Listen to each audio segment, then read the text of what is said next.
What's up, guys? It's your boy Porter Rich, and I'm coming to y'all with the part 2 of the last video on how I came from nothing. How I came from sleeping in a weight room floor to walking around town all day to being sitting at the library all day when I ain't got nowhere to go to calling my cousin Tanika because I'm tired of all this homelessness, and she tried to help me out to a white boy coming in, you feel me, save me. So I'm finishing on that topic. So let me explain what happened with that situation, how I was in a great situation and it went downhill again. So boom, my brother, in the last video I told y'all how he did what he did, and that was one of the leading causes that got me kicked out. And number 2,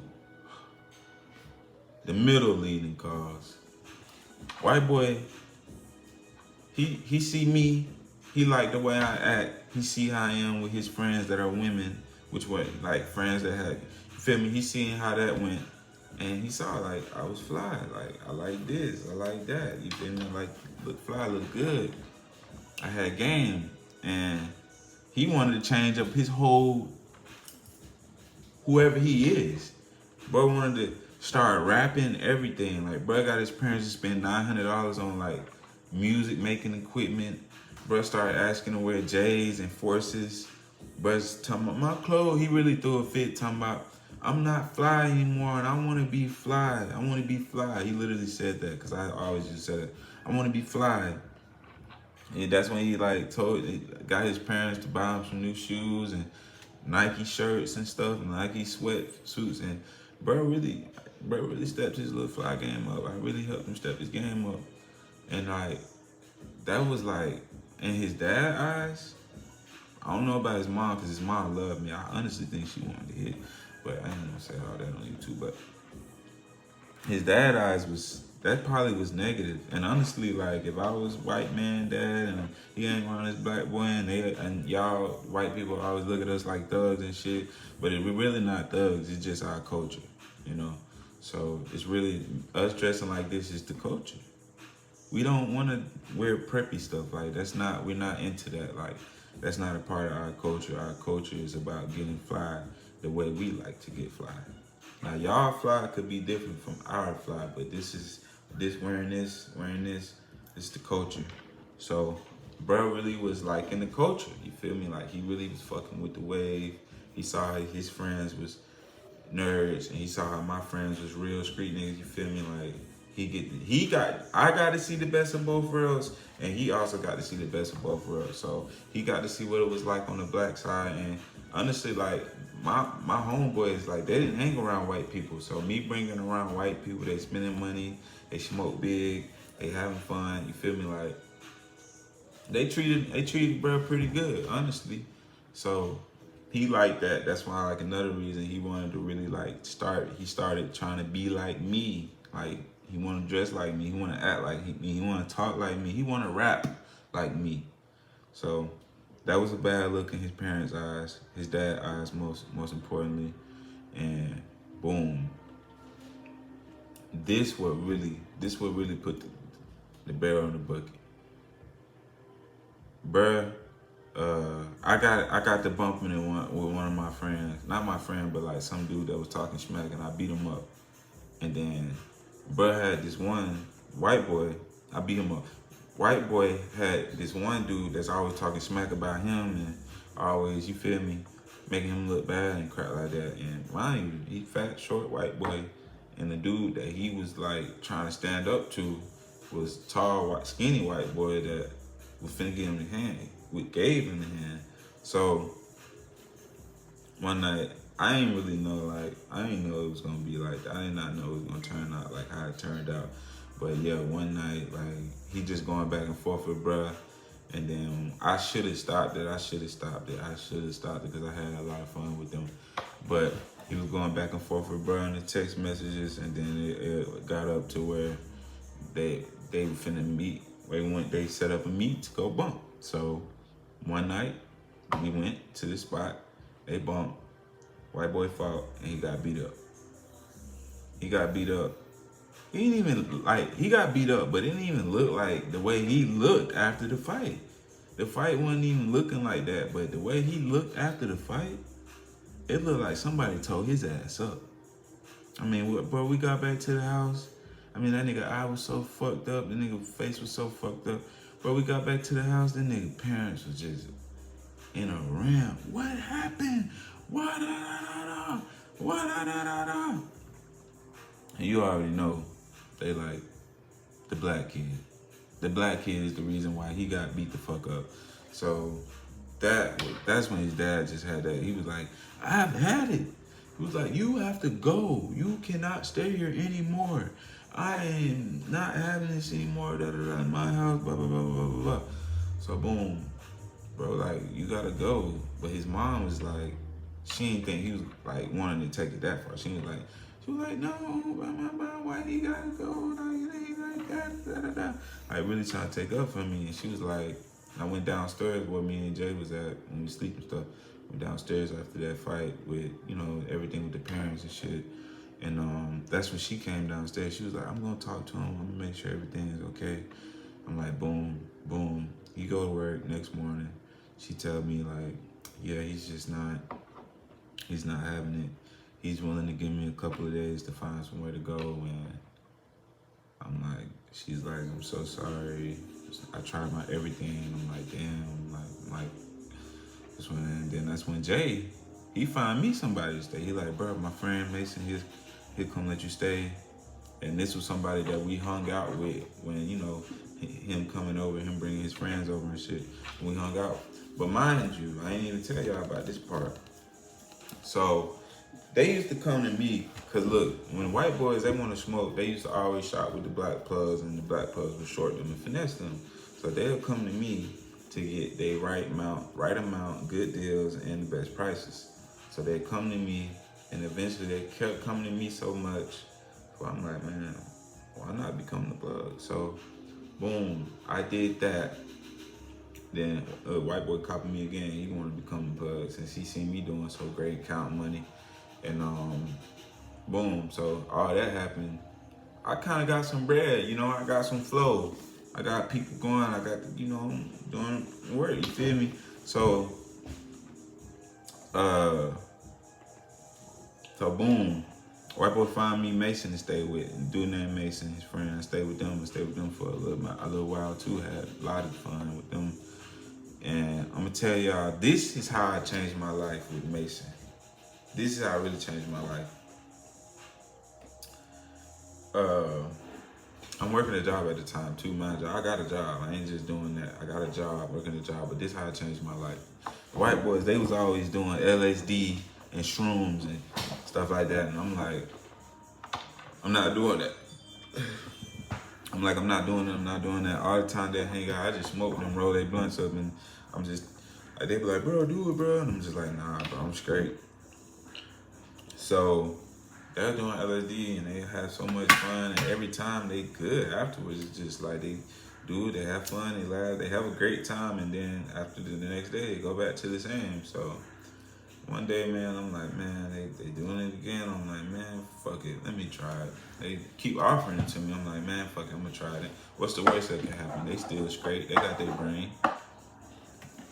Try LSD for the first time, and bruh, that shit made me stop smoking tobacco too. It's crazy. Like I was to smoke blacks. I swear to God, the first time I did LSD, I never smoked a black again. Up until this day, never smoked a black. But when I did it, I was just like, my mindset just went into this like daydream, like I was rich. Like me and my boy was successful. We riding Lamborghinis, we having fun, we got the girls, we partying every night. We literally successful. Like I had one of them daydreams, like, dang, well, we lit, like we rich. Like it ain't like it's like a vivid, like I'm living in a dream, like I'm sleeping. Just like I keep thinking about getting money, getting paid. Like what would life be like if I'm rich? So we're talking about that during the trip and shit, and it was a good conversation for everybody and shit like that. Then afterwards, that feeling just stuck with me. It didn't go away. It just amplified. And then it kept amplifying it. Then it kept amplifying it to here. You feel me? Like, and then it just keep building up to me wanting to become successful. So I do that. I do that. Afterwards, I'm just like, man, how do I get paid? I'm just in the mindset of how do I get paid? Like, I'm always talking about getting paid, getting money. Up to the point to where I'm starting to research shit, like looking stuff up, how to get rich. Like, you know, everybody can go on Google, type in what do I do to get money, YouTube, blah blah blah. So that's when I got into selling like little electronic products, like little knockoff products, like AirPods and shit. I was selling my first product. I was selling knockoff AirPods, and I started selling, like, I got into trying to sell shirts, and that didn't hit. And then since I was in crypto at the time, I started. No, this was not at that time. Like, this was a couple of years back, but I started selling cars, Facebook Marketplace cars and shit. And yeah, like, just up into that road, like, I'm traveling and I'm doing entrepreneur things, like investing in crypto. And I'm gonna tell y'all why I really started investing too. Like, but this was before all of this. Like, this was like, now what I'm talking about, this was another thing.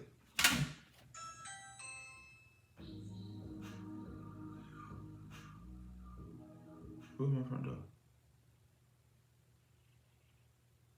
Hello? Hello? Hey, what's up? You got I think a tub and a sink that's stopped up. Yes, sir. You mind if I go in and take a look? Yes, sir.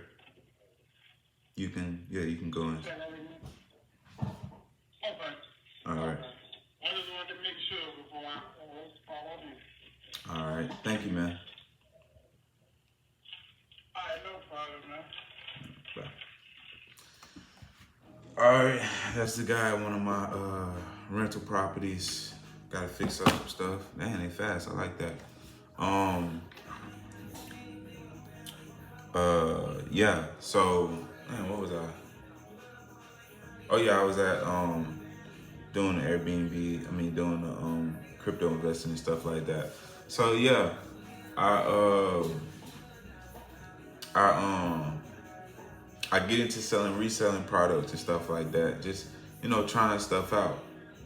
Man, I had a major path, but I get into reselling products, trying little stuff out, just trying to get ahead. I got a job. I'm slanging.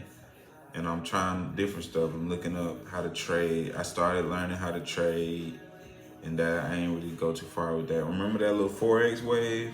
I tried to jump on that, and I ain't take it serious. Like, the information was there, everything was there, the knowledge was there, but I didn't apply it. That was my problem with a whole bunch of stuff that I tried to try. Like, I wasn't applying none of the knowledge that I learned, and because I was really too scared to take a risk. That's why when you're poor and you're in the poor mindset, you're scared to take risk, and you got to get out of that. Like in my previous video, a lot of people wouldn't take $1,000 and go risk it on some Chinese person at Alibaba to try to get some fucking products to flip on Facebook Marketplace and eBay. So yeah, I up a band. What if the products don't come? What if something happen? What if she just take more money and finesse me and run off? Or, you know what I'm saying? Because I never spent that much with her. You know, anything can happen when you're taking a risk. But guess what? Everything's okay. I asked her just 2 days ago, did you ship? She shipped. So everything should be here by no later than December 8th. So boom, I got time to make money before Christmas. So I can go to China in April. I'm thinking about April, because the Canton Fair is going on, doing like in January, February and shit. So they say it's always good to go after the Canton Fair if you ain't got mad money to spend on one product. They was like, if you ain't trying to go get 1,000 units of this one product, then you shouldn't go to the Canton Fair. So I'm gonna wait till the Canton Fair is done. Then I'm gonna go afterwards, go to the little malls and stuff. And they say they lowered their numbers after the Canton Fair too. So That's another thing. So I suspected to go out there with like 6 bands, but I'm gonna have probably 10. So that's gonna be a life changer. Um, I'm just doing my thing. I've been there. I've been poor. Like I said, I slept in the bathroom. A lot of people don't. I don't know. You know what I'm saying? A lot of people haven't experienced nothing like that, but I really did that. So yeah, guys. I mean, I'm trying to give y'all something so y'all can relate. I'm gonna tell y'all my life story on how I was on the path from poor to rich. That's the name, bro. Poor to rich. I was poor, literally homeless. Now I'm gonna get rich. So y'all tune in, y'all follow, y'all subscribe, y'all like, y'all comment. You know what I'm saying? I'm trying to build. I'm gonna keep at this. I'm not gonna stop even if y'all don't subscribe for the next 6 months. I'm gonna keep posting, keep posting, keep posting, because that's all it's about. Keep going.